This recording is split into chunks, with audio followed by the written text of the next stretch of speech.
Selamat malam Bang Alfred. Halo, selamat malam, Nona. Oke, kabar baik ya Bang? Ya, kabar baik. Oke, ini buka tahun resolusinya baru. Ini kayaknya kan mungkin yang kemarin di portofolionya agak menyedihkan. Buka tahun pengen memperbaiki itu. Nah, kira-kira prospek IHSG seperti apa? Karena kita kan udah 5 hari rally ya. Ya, kalau bicara prospek, kita melihat dari sisi gambaran target pertumbuhan ekonomi kita, pasar melihat bahwa tahun ini pertumbuhannya akan lebih bagus ya, atau lebih tinggi dibandingkan tahun yang lalu. Artinya proses recovery terus berjalan, meskipun kita tahu ada dua isu besar masih bicara masalah pandemi COVID dan juga tapering. Tapi paling tidak kalau kita lihat dari sisi growth pertumbuhan ekonomi, tentu ini menjadi indikasi untuk pertumbuhan perusahaan-perusahaan, khususnya bicara masalah, ambil contoh pertumbuhan pendapatan atau pertumbuhan laba bersihnya tentu juga akan lebih bagus juga. Sehingga dari data itu, dari sisi harga saham juga akan masih terus potensi untuk mengalami penguatan atau kenaikan. Tinggal seberapa besar kenaikan dari saham-saham tersebut. Tapi kalau kita lihat trennya masih akan berlanjut untuk kenaikan IHSG. Apalagi tadi sempat di-mention ya, asing juga di awal tahun ini sangat baik sekali dengan angka net buy yang juga cukup tinggi sepanjang pekan ini. Padahal kita tahu bahwa dalam tahun ini ada proses yang namanya tapering yang selalu dekat dengan istilah capital outflow. Tapi kalau kita lihat sampai pekan ini menunjukkan optimisme yang bagus dari asing terhadap kondisi perekonomian kita yang tergambarkan dari tadi capital inflow di sepanjang sepekan ini di pasar saham kita. Artinya January effect is back, Bang? Ya, kalau January effect memang tadi bahwa memang di kita memang tidak mengenal adanya yang namanya momentum January effect ya, seperti momentum December effect atau window dressing di akhir tahun. Tapi memang secara keseluruhan kalau kita akumulasikan dan kita rata-ratakan memang di Januari IHSG selalu memiliki return yang positif kalau kita rata-ratakan. Walaupun dalam 2 tahun terakhir kita lihat di Januari mencatatkan return yang negatif. Tapi untuk tahun ini kita melihat karena performa di Desember juga tidak cukup mengembirakan secara returnnya. Di Januari ini kita melihat bahwa kemungkinan akan bisa memberikan hasil yang lebih bagus dibandingkan return di bulan Desember 2021 lalu. Oke, nah biar nggak salah koleksi sampai berujung cut loss. Nah ini kira-kira sektor apa yang menjanjikan tahun ini, Bang Alfred? Ya, kalau secara sektor yang kita lihat menjanjikan, yang pertama tadi dari sisi sektoralnya, sektor telekomunikasi kita lihat masih cukup kuat tahun ini. Tahun kemarin juga kita lihat sektor-sektor telekomunikasi merealisasikan pertumbuhan yang cukup bagus. Dan karena memang sektornya sendiri memang mencatatkan pertumbuhan bagus, dan tahun ini juga sektor telekomunikasi juga akan mencatatkan pertumbuhan yang lebih tinggi dibandingkan GDP. Ada juga sektor healthcare, ada juga sektor energi atau komoditi. Kita melihat bahwa pencapaian performa emiten-emiten energi atau yang berbasis komoditi akan cukup bagus sampai di kuartal pertama, kuartal kedua.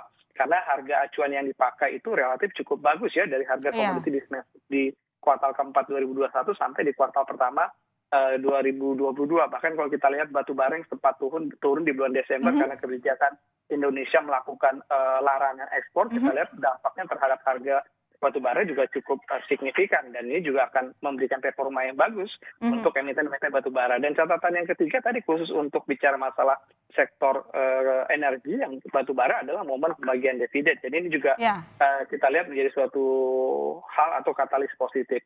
Yang menarik kita lihat nanti kemungkinan adalah sektor properti. Kita melihat bahwa angka-angka di akhir tahun di kuartal ketiga performa emiten properti kita juga cukup bagus ya.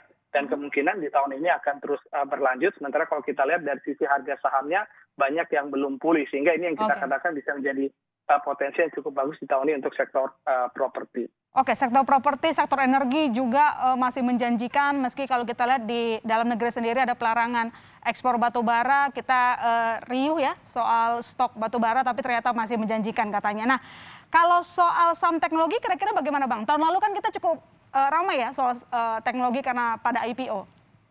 Ya, kalau untuk saham teknologi kita lihat bahwa sektor teknologi tahun kemarin menjadi sektor yang sangat superior dari sisi return sahamnya atau kenaikan harga sahamnya. Gap-nya cukup jauh dan mereka memimpin seluruh sektor dari sisi kenaikan harga saham. Ini tidak lepas dari tadi memang pandemi, bahwa segala sesuatu yang berbasis teknologi dan sebagainya itu mendapat apresiasi yang juga cukup tinggi. Bahkan bank-bank yang kecil yang mengedepankan atau mendorong isu digitalisasi Ya, perbankan juga mendapat apresiasi yang juga cukup besar. Dan di awal tahun ini kita lihat juga sektor teknologi juga memimpin penguatan di antara sektor-sektor yang lainnya. Cuma kembali lagi bahwa kita melihat bahwa kenaikannya sudah cukup tinggi. Kalau kita lihat oke, dari sisi valuasinya juga sudah cukup tinggi, sehingga agak hati-hati. Artinya bahwa ekspektasi yang dilihat dari valuasi itu ekspektasi terhadap pertumbuhan atau realisasinya cukup tinggi.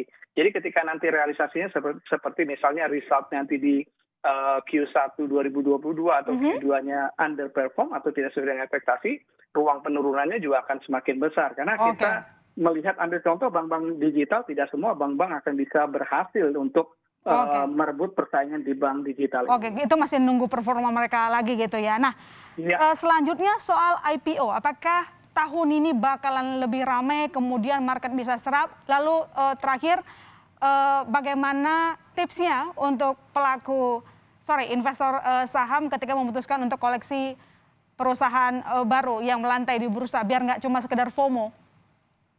Ya, yang pertama kalau untuk emiten yang IPO untuk tahun ini kita melihat angka dari sisi jumlah emitennya kemungkinan masih cukup tinggi ya, tinggi dalam kategori yang mungkin masih bisa di atas 50 emiten seperti yang 50 terjadi emiten. dalam beberapa tahun terakhir. Dan kalau kita lihat emiten-emiten besar masih ada peluang seperti misalnya rencana GoTo yang juga akan rencananya mau masuk ke bursa kita, dari sisi size juga akan cukup besar. Tentu ini menjadi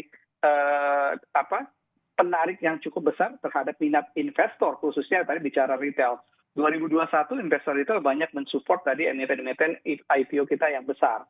Jadi kalau kita lihat di tahun 2022 kita lihat juga untuk retail juga akan banyak berkontribusi. Jadi kita melihat bahwa hype emiten-emiten IPO-nya masih sama dengan 2021. Yang perlu menjadi catatan tadi pertanyaan Ilona terkait dengan para investor yang memburu tadi emiten-emiten IPO. Ya, ini mungkin perlu dicermati ya, karena tadi bahwa fenomena kenaikan tertinggi di hari pertama, hari kedua begitu listing itu masih trennya masih terus berlanjut. Bahkan tahun ini kita kemungkinan untuk emiten-emiten yang punya size IPO kecil itu potensi untuk auto rejection atas di hari pertama, hari kedua masih cukup besar. Mungkin yang perlu dicermati nanti adalah emiten-emiten yang punya size besar. Ini agak hati-hati mungkin. Artinya bahwa performanya mungkin tidak bisa dijadikan indikator dengan performa tadi saham-saham yang punya size yang lebih kecil. Sekali lagi bahwa pembelian untuk emiten IPO perlu juga mengenal tadi bisnisnya, bagaimana prospek sektornya, di mana sektor dia berada, dan bahkan tadi historis mereka bagaimana dan bagaimana prospek yang mereka targetkan ke depan. Kalau memang di situ menjadi ukuran bagus, itu menjadi pertimbangan yang baik untuk pemilihan saham untuk emiten-emiten yang IPO. Oke, histori bagi calon emiten harus diperhatikan oleh investor, tetapi tadi kabar baik saudara kalau dari hasil dialog kita tampaknya kita punya harapan yang cerah ya untuk pergerakan yang berinvestasi di saham. Terima kasih Bang Alfred telah bergabung di Berita Utama. Selamat malam.